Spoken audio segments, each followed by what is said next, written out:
Hello, sis. I'm looking at souvenirs right now. What would you like? What have you been doing without contacting me at all? Huh? You were trying to contact me. I didn't notice. Did something happen? How can you be so carefree? We're at the funeral right now. Funeral? What do you mean? Whose funeral? It's your daughter's. What? What do you mean? My niece Melissa collapsed the same day my sister left her with me to go on a trip. Despite knowing she had a fever, my sister left her child behind. I tried to contact her many times, but there was no response at all. By the time she finally got back to me, it was already too late. I felt nothing but anger.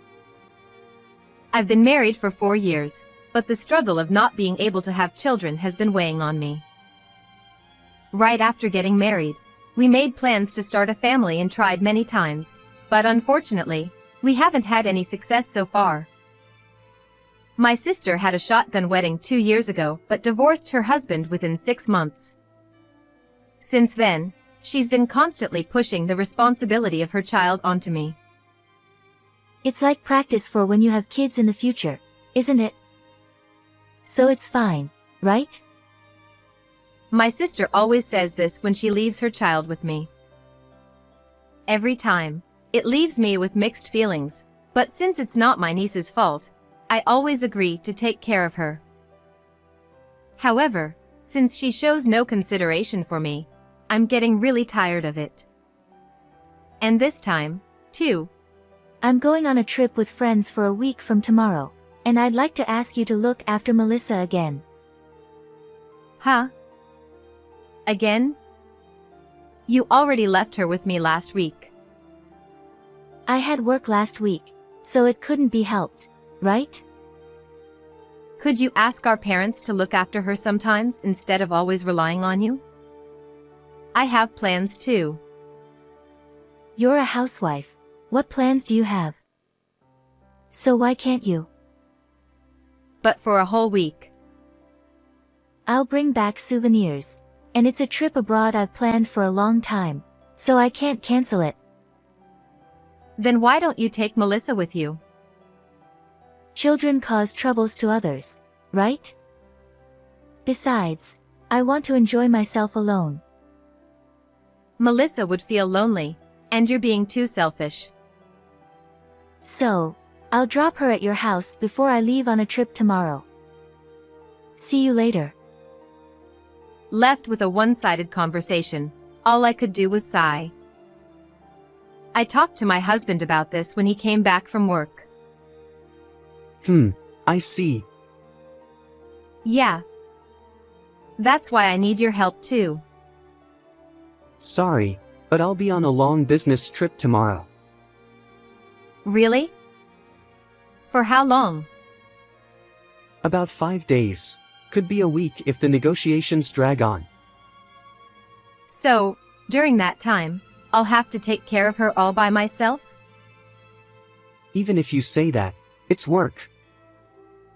All right. If you feel it's too much, why don't you talk to your mom about it? The thought of having to take care of her alone for a whole week was overwhelming. At this point, I felt like giving up. My niece was very attached to my husband. Perhaps because she didn't have a father, she saw my husband as a father figure. There was a time when I took care of my niece before, and she had a severe night cry. I didn't know what to do, but my husband calmed her down, and everything turned out fine. But this time, I'm alone. I felt extremely anxious at the thought of facing a similar situation again. Then, on the day of my sister's trip, my husband left early in the morning for his business trip, and I was left waiting for my sister alone. Alright then, take care. As my sister hurriedly tried to leave, I noticed something was wrong with my niece. Melissa, your face looks a little red, doesn't it? Oh, she's had a slight fever since this morning. Huh? Are you really leaving her like this? But I've been looking forward to this trip for so long. There's no way I'm not going. But even so, she has a fever, take her to the hospital at least. It happens a lot, she'll be fine. If you're that worried, you can take her to the hospital, right? Well, I have to go now. There's not much time left until my flight. Wait. It'll be good practice for you when the child gets sick, right? You'll learn a lot. See you later. I couldn't believe she would leave a child with a fever and go on a trip. Seeing my niece looking tired, an indescribable anxiety washed over me. She's only 2 years old, so I couldn't give her over-the-counter medication. Luckily, it seemed like just a slight fever, so I cooled her head and put her to bed for now. I didn't know what else to do, so I called my mother for advice. Mom, my sister left Melissa with me again, and this time she's gone on a trip. And Melissa seems to have a fever. What should I do? Calm down. How high is her fever? Right now, it's just a slight fever, but Then let's keep an eye on her. If she has convulsions or seizures, call an ambulance immediately. all right. If anything happens, call me right away. Hearing my mother's words eased my anxiety a bit, but I couldn't bear it for a whole week like this. Even though it's just a slight fever, watching her struggle with her small body made me feel more and more distressed. And that night, my niece's condition suddenly worsened. Her fever shot up rapidly, and she began to suffer, so I quickly called an ambulance. And then, I tried calling my sister, but for some reason, the call wouldn't go through no matter how many times I tried. Why isn't it working? Because she's overseas? So, I contacted my husband, but I couldn't reach him either. Perhaps the signal was out of range. All I heard was a heartless announcement. Feeling overwhelmed with anxiety, I contacted my mother, and she came over immediately. Mom, what should I do? I. It's going to be okay. The doctor is with her. There's nothing to worry about. However, despite the efforts of the medical team, her condition deteriorated rapidly. I kept trying to contact my sister every hour, but still couldn't get through. And then, 4 days later. No. It can't be. It's not true. I'm sorry. Melissa passed away. A mere 2-year-old child, unable to see her mother one last time. I didn't know what to do anymore. I just broke down in tears. It's not your fault. There was nothing you could do. I know. But still, why can't we reach her? I know, Mom. I should have asked where she'd stay at least if I knew this would have happened. I was overwhelmed with feelings of regret as I entrusted Melissa's body to the funeral home, despite how heartbreaking it was. With no way to reach my sister or my husband, I couldn't even discuss what to do next. My husband's trip was supposed to end tomorrow, so all I could do was wait for his return. Seeing how worn out I was, my mother kindly suggested I take a rest, and I was finally able to get some decent sleep after 4 days. The next day, I contacted my sister again in the morning, but the result remained the same. And then, my husband, who was supposed to come back, didn't return. Worried that his business negotiations might have been extended, I decided to contact his company. However, I was told that my husband hadn't been on a business trip at all, but he had taken a week of paid leave instead. I had a bad feeling. I tried not to dwell on it before, but Melissa was very fond of my husband, and he seemed to get along well with my sister too. My husband often complimented my sister, even in front of me, and she seemed delighted by it. Moreover, whenever my sister left Melissa with us, my husband would come home late, and recently, they even came back together sometimes. Once I started to doubt, more and more questions arose. This time, they left on the same day. They've gone for the same number of days. Is it really just a coincidence? I thought there might be some evidence, so I checked my sister's Instagram. There, I found several photos dated 2 days ago showing her enjoying room service in a hotel room. As I looked closely at the photos, I noticed my husband's reflection in the mirror. I became convinced that they were having an affair, leaving a sick child behind for a cheating trip, and with her sister's husband. That's absolutely unforgivable. I saved the images and managed to get the divorce papers amidst the preparations for Melissa's funeral. 2 days later, Melissa's funeral was held with only close relatives present. Why isn't she here? Still no word from her. No, not yet.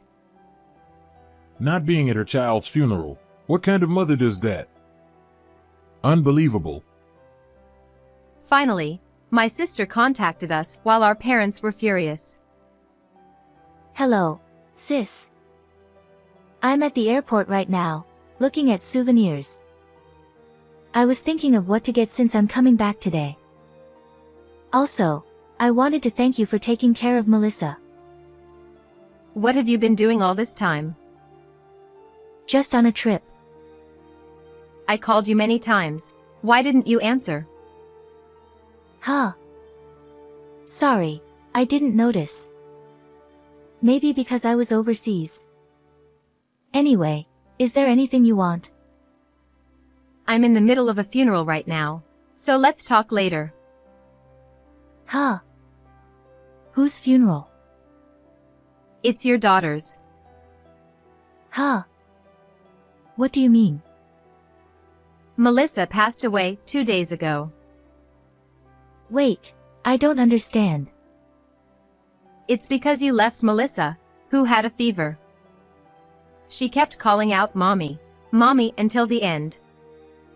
It's as if you've killed your own child. Wait, hold on. If you can't believe it, then come back home right away. That night, unbelievably, my sister returned home with my husband. As I watched my husband comforting my sister, who was breaking down in tears as she looked at the picture of Melissa, I felt a sense of disgust. I'm sorry. If only I had been there for you. I'm really sorry. I'm sorry to interrupt you crying, but there's something I want to ask you. What is it? Since the night you went on your trip, I've been trying to contact you every day. I called you, I sent emails, and messages on WhatsApp. But I never heard back from you. Why? Well, that's because I was overseas, so my phone didn't work. Well then, what about this? Then, I showed my sister the photos from her Instagram. This was posted 4 days ago, right? If you were able to post, it means at least you had internet in the hotel, correct? Well, that's... You noticed my messages, but you chose not to respond because it was inconvenient for you, right? That's why my WhatsApp messages were never marked as read. But that was because you simply didn't want to communicate with me. Am I wrong? That's not true. Well then, let's ask the other person in this photo. Other person. Hey, did you enjoy your trip with my sister? Ha! I zoomed in on the photo and showed it to my husband and sister. They turned pale. both of our parents were also staring at the photo with wide eyes. Clearly, the person reflected in this mirror is you, isn't it? How do you explain that? Ha! Maybe it just looks like me. I mean, I was on a business trip. I contacted your company. They told me you were on leave. And for a whole week. If it wasn't you, then where were you? Seems like you had quite the fun time, huh? Posting a photo like this. But you were a bit careless, weren't you? I never thought I'd be caught like that. I'm sorry. Finally, both of them admitted to their affair. Our parents were furious. What on earth are you two doing? Leaving your child to go on a cheating trip is utterly disgraceful. You're not my child anymore. I've tolerated you because you're a single mother, but do you know how much money I've given you all this time? I want it all back, but consider it severance pay. I don't want to see your face anymore. Wait a minute. Mom, Dad. Shut up. Don't ever come back here again. Can't you say something to them? What do you want me to say? It's all your fault. You should spend the rest of your life regretting what you've done. I couldn't forgive my sister for disregarding the life of my child, so I spoke harshly. My sister continued to apologize to Melissa, crying, but Melissa wouldn't come back. And of course, I also couldn't forgive the husband who stood by her all along. You're not off the hook either. What? What do you mean? Here, sign this immediately. We'll discuss alimony through my lawyer, so be prepared. A divorce agreement? Why? Why? Isn't it obvious? I can't believe you cheated with my sister. I don't want to be with someone so disgusting. Wait a minute. I'm sorry. We can work this out if we just talk. Seriously? How can I have a proper conversation with someone who lied about a business trip to go on a cheating trip? Well, that's... From now on, communicate through my lawyer. I submitted the divorce papers to the city office, and both of them agreed to pay me a combined total of $50,000 in alimony. I decided to leave the house and move back to my parents' home. I'm back again. Sorry. What are you saying? You're our only daughter. Don't worry about it. That's right. If it means avoiding being with someone like that, you can stay here as long as you want. I'll be staying here for a while. Thank you. Afterwards, it seems my sister and husband got together, but their values didn't align, and they broke up after about 6 months. My sister ended up working tirelessly day and night to pay off the alimony, and now she lives in a rundown apartment, barely making ends meet. As for my husband, he worked at the company for a while, but his affair was exposed, making it uncomfortable for him to stay. After repaying the alimony, I don't know where he went. Well, it really doesn't matter to me anymore. I'm living a leisurely life without anyone pushing anything onto me. I've been planning a trip with my parents, and I'm glad I finally felt a sense of freedom after a long time. Although I'm happy to be single for a while, I still want children, so I hope to find a wonderful partner someday.